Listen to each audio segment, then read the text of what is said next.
देखो गाइस नीचे और अप डाउन करते ये देखिए नीचे और गाइस अप डाउन करती हुई हैं लाइटें। और वैसे पलवल शहर काफी डेवलप हो गए, बहुत अच्छा वैसे भरी है। जय शनिदेव, जय शनिदेव। चलो जय दोस्तों, आज है दीपांशु का जन्मदिन और दीपांशु के जन्मदिन के उपलक्ष्य में हम जा रहे हैं कोकलावन शनिदेव के पास। तो बोलो जय शनिदेव। जय शनिदेव। चलो दोस्तों, भाई हम देखो जिसका जन्मदिन है उसी को नहीं ले जा रहे, बाकी शनिदेव जा रहे हैं यार। जन्मदिन तो उसका है पर एक्चुअली में क्या है, उसके स्कूल की छुट्टी नहीं थी तो वो स्कूल गया हुआ है। और ये देखिए ये पीछे बैठा है, इसकी तो मौज आ रखी है, दिवाली से पहले की छुट्टियां पड़ी हुई हैं और अभी तक ये मौज ही ले रहा है। तो हमने कहा चलो अभी घर में ये क्या करेगा अकेले बैठ के, इसको भी लेके चलते हैं। अच्छी जगह जा रहे हैं, कोई बुरी जगह तो जा नहीं रहे हैं, भगवान का नाम लेना चाहिए। वैसे मैं काफी देर बाद जा रहा हूँ शनिदेव। हाँ, मैं तो इधर पास वाले में जाता था शनिदेव, ये हनुमान गुड़गांव वाले रोड पे। हाँ, इस पहाड़ी वाले, हाँ पहाड़ी वाले रोड पे इस पे चला जाता हूँ। गौशाला है, गोपाल गौशाला वहाँ भी है, वहाँ भी जाता था। अब की काफी ब्रेक लग गया। मैं शनिदेव जाता था तो कोसी वाला ही जाता था, पर ये था कि मेरे को गए हुए लमसम में 1 साल के आसपास हो गया। उससे अरे तो इससे पहले भी तो 2-3 बार हम विचार बना के रह गए।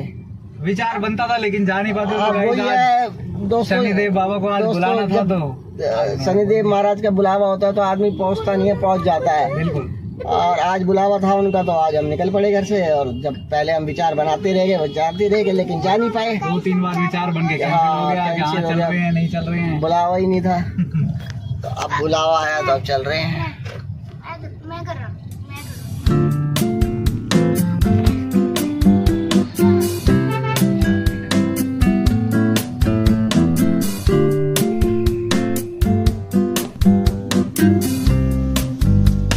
यहाँ पे हैं दोस्तों बहुत अच्छे शोरूम है, लिबर्टी, बाटा, रेड चीफ, वुडलैंड, की। और ये आ गए हम बाटा फ्लाईओवर के पास। और अब ये हम फ्लाईओवर चढ़ेंगे। लेकिन दोस्तों शनिवार हो, वीकेंड हो, कुछ भी हो, ट्रैफिक का तो दोस्तों ऐसा नियम बन गया है, आप कभी भी घर से निकलो बिना ट्रैफिक के तो कोई काम होना ही नहीं है। देखो कितना ट्रैफिक है इसमें। ये अभी तो घर से निकलने में कुछ ही देर हुई है। और देखिए आप सड़कें इतनी बड़ी सड़कें देखो दोस्तों। कोई भी गाड़ी हो जब शोरूम से बाद में बाहर निकलेगी, पहले इनको रोड टैक्स चाहिए गवर्नमेंट को। और वो भी गाड़ी चले या ना चले 15 साल का ले लेते हैं पूरा।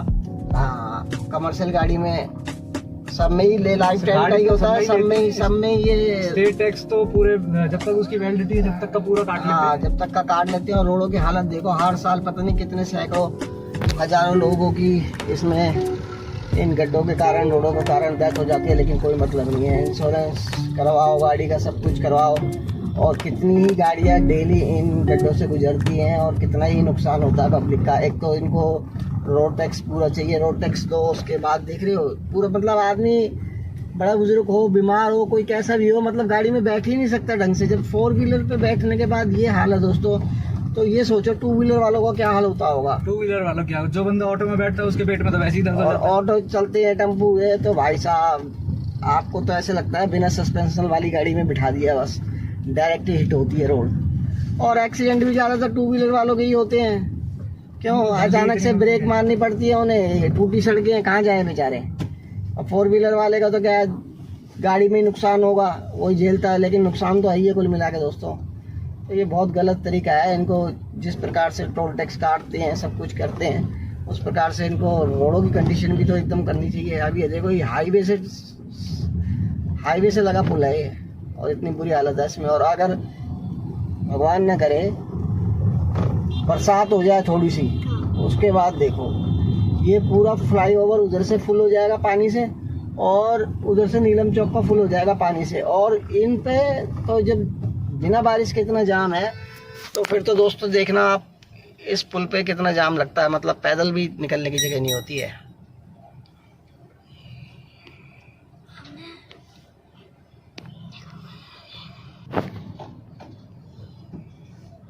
स्लो ट्रैफिक है। ये आ गए दोस्तों मथुरा रोड पे इस वक्त। और ये देखिए मथुरा रोड 4 लाइन है ये। और ये कोकलावन की तरफ बढ़ रहे हैं हम धीरे धीरे। और आप कुछ कहना चाहोगे भाई साहब? आप कैसे सुस्त बैठे हो हैं? ये नागिन डांस कैसे कर रहे हो आप? नागिन डांस करने की जरूरत नहीं है, आपको हम शनिदेव ले जा रहे हैं, तो आप कैसे पूजा करेंगे वहाँ पे बताइए? घंटी बजा के। घंटी? घंटी कहाँ से लाएंगे अब आप आपके लिए? तो अंदर चलेंगे तो घंटे बजाऊंगा मैं। अंदर घंटी कहाँ से शनिदेव में बजाएंगे? घंटी बजाते हैं, शनिदेव में तेल चढ़ाते हैं। शनिदेव महाराज पे तो सरसों का तेल चढ़ता है, घंटी कहाँ बजाते हैं वहाँ?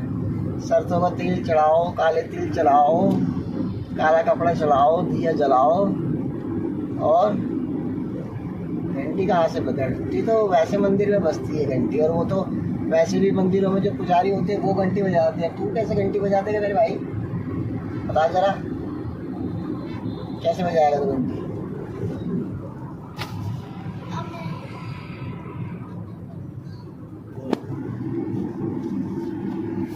ये देखो, ये गाड़ी तो हम बना रहे हैं। ये देखिए दोस्तों, हमारी गाड़ी कितनी स्पीड में चल रही है, और सीएनजी गाड़ी का यही फायदा है। कहीं भी आपका मन करे घूमने का, फिरने का, मंदिर जाने का, तो सोचना नहीं पड़ता, अपनी गाड़ी उठाओ और चल दो। क्योंकि हम कोई गांव देहात इलाके में तो रहते नहीं हैं दोस्तों कि हमें कहीं सीएनजी पंप नहीं मिलेगा या कुछ नहीं मिलेगा। हमारे यहाँ तो दोस्तों भरपूर मात्रा में सीएनजी पंप, पेट्रोल पंप दुनिया भर के हैं, कहीं से भी कोई दिक्कत नहीं आती। और ऐसा भी नहीं है हमारे यहाँ कि अभी ये इतनी सीएनजी में पहुंच जाएगी आराम से। हाँ, इतनी सीएनजी में हम आराम से पहुंच जाएंगे। और ऐसी भी दिक्कत नहीं है दोस्तों हमारे यहाँ पे कि सीएनजी पेट्रोल पंपों पे बहुत लंबी लंबी लाइनें लगी रहे, नहीं। हमारे यहाँ तो आराम से जाओ, आराम से। जैसे हमारे यहाँ पे पंप ही इतने हैं कि किसी भी पंप पे जाओ 5-7 मिनट में नंबर आ जाता है, एक या दो गाड़ी खड़ी है। बाबा तू भाई रे, अब बचा ही बचा है भाई। ये टू व्हीलर में तो कांड ही कांड है भाई। ये तो भाई समझ ही नहीं आते कैसे चलाते हैं। ऐसे नहीं कि अपनी लेफ्ट साइड में आराम से ओवरलोड स्पीड लेनी है उतनी चलो। टू व्हीलर को बना रखा बिल्कुल लोड करके फुल, और बिल्कुल गाड़ी के बीच में अगर अभी ब्रेक नहीं लगती ना दोस्तों, कांड हो गया था। ये यहाँ तो हम कह रहे थे इतने पेट्रोल पंप है कि जैसे पेट्रोल डीजल आदमी डलवाता है ना नॉर्मली, ऐसा इतना ही टाइम लगता है। बस जाओ, एक बार गाड़ी से उतरो, फिल कराओ और चल दो। ऐसा नहीं है कि हमारे यहाँ बिल्कुल देहात एरिया में बैठे हों कि सीएनजी पंप ही ना मिले, या सीएनजी पंप मिले तो ऐसा मिले कि बहुत ज़्यादा भीड़ मिले। लेकिन दोस्तों एक चीज़ देखी है मैंने सीएनजी पंपों में, जैसे ज़्यादातर सेम जगह पेट्रोल डीजल के जो रेट होते हैं ना बराबर रहते हैं, लेकिन सीएनजी में एक दिक्कत है। सीएनजी में अलग अलग सिटी के हिसाब से बहुत ज़्यादा रेट में डिफरेंस है, स्टेट के हिसाब से रेट है। हाँ, बहुत रेट। पेट्रोल का भी स्टेट के हिसाब से रेट है। पेट्रोल में इतना नहीं है, सीएनजी में बहुत आ जाता है। सीएनजी में 10 रुपए किलो का फर्क है। हाँ, हरियाणा में सीएनजी 88 रुपए किलो है, और दिल्ली में 77 रुपए, 11 रुपए का फर्क है। 11 रुपए का फर्क आ गया। पेट्रोल हरियाणा में कितना है? और यूपी में जो है सीएनजी वो 92-93 है। और कहीं कहीं जगह तो मिलती भी नहीं है यूपी में। कहीं कहीं जगह मिलती नहीं है। यूपी में इतनी सीएनजी है नहीं, क्योंकि वहाँ पे रनिंग लोगों की कम है। वहाँ ज्यादातर लोग खेत बाड़ के लिए ट्रैक्टर कमर्शियल गाड़ी चलती है ना वहाँ। और ये क्या कहते हैं, पेट्रोल कितना है दिल्ली में? दूसरी तो आएगी। तो पेट्रोल कितना है वहाँ पे दिल्ली में? पेट्रोल भी मेरे ख्याल से 1-2 रुपए का फर्क है यहाँ से हरियाणा में दिल्ली में। हाँ, फर्क तो है थोड़ा बहुत, पर ज्यादा नहीं है। और ये क्या है? ये क्या चीज़ है दोस्तों? ये बताओगे क्या चीज़ है? क्या चीज़ है? किसी कंपनी का सिलेंडर है क्या है? तो सिलेंडर ऑक्सीजन सिलेंडर है या कोई वेल्डिंग वगैरह सिलेंडर के हैं? बताना दोस्तों क्या चीज़ है। दोस्तों हम पहुंच गए हैं टोल गेट के पास। ये आ गया आपका टोल गेट, और अब 1 किलोमीटर है ना यहाँ से? हाँ, 1 किलोमीटर। 1 किलोमीटर के बाद अब हमारा टोल कटेगा। टोल कट के कौन से स्टेट में घुस जाएंगे हम?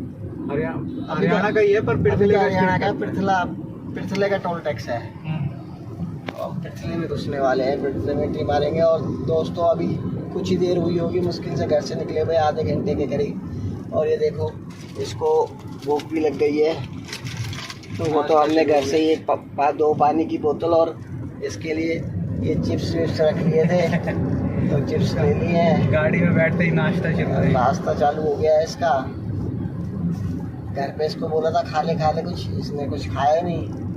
घर पे इसलिए नहीं खाया, ये सोच रहा था कि बाहर जा रहे हैं तो वहीं खाएंगे रास्ते में ही। रास्ते में खाएंगे। तो हमने इच्छा हुआ इसके लिए चिप्स रख लिए, इसको चिप्स खिलाते हैं और फिर हम आगे की ओर चलते हैं।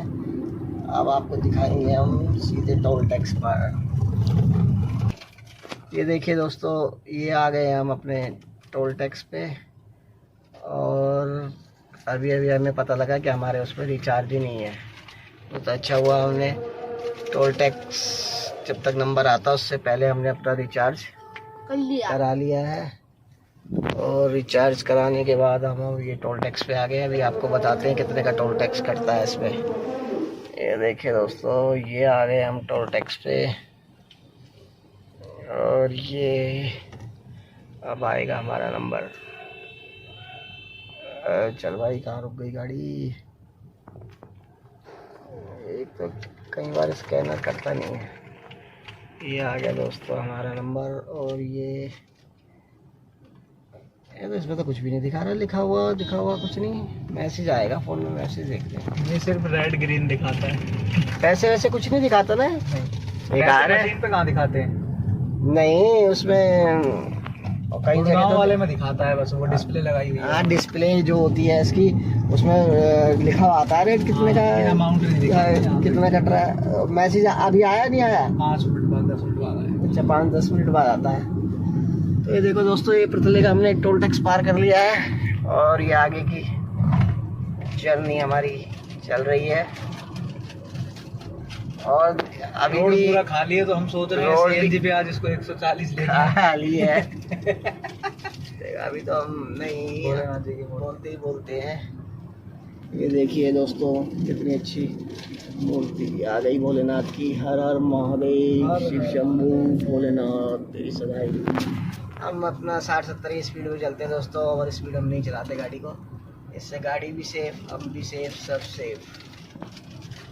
और वैसे अगर मैं एक्चुअल बताऊं तो गाड़ी की अगर एवरेज चेक करनी हो ना तो गाड़ी 60 से 70 की स्पीड पे ही चलानी चाहिए, तभी गाड़ी की एक्चुअल एवरेज निकलती है बढ़िया। तो गाड़ी जितनी मिनिमम पे चलेगी तो उतनी ही गाड़ी की लाइफ भी बनी रहेगी और आपकी लाइफ भी बनी रहेगी और एवरेज भी अच्छी देगी। जहाँ आप खेचम तानी पे आ जाओगे फिर तो आप उसको रोड को कवर कर सकते हो, फिर आपको वो फ्यूल एफिशिएंसी ज्यादा हो फिर जाती है। वो लंबे रूट पे फिर नहीं देखता ना आदमी। अगर आपको लंबी दूरी तय करनी है तो फिर वहाँ वो एवरेज नहीं देखेगा, वहाँ वो फिर गाड़ी खींचेगा, भैया जल्दी पहुँचना है, तो वहाँ फिर एवरेज मानने नहीं लगती है। हाँ, अगर आपको लोकल में आराम से चलना, कोई जल्दी नहीं है, प्यार से चलना, तो प्यार से गाड़ी चलाओ। गाड़ी की लाइफ भी बनती है और सेफ्टी भी रहती है। ये देखो, अभी इतने बड़े बड़े ट्रक हैं दोस्तों, ये ट्रक है, अभी ये इतने बड़े बड़े लोडेड ट्रक ये सीएनजी पे चल रहे हैं।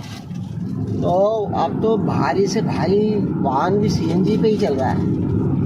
और आने वाले टाइम पे मुझे लग रहा है ये एक सीएनजी और ये एक इलेक्ट्रिकल व्हीकल ही रह जाएंगे। मुझे लग रहा है पेट्रोल डीजल के वाहन तो धीरे धीरे टाइम लगेगा इस चीज़ को, और ये ख़त्म ही करेंगे जहाँ तक मेरा ख्याल है।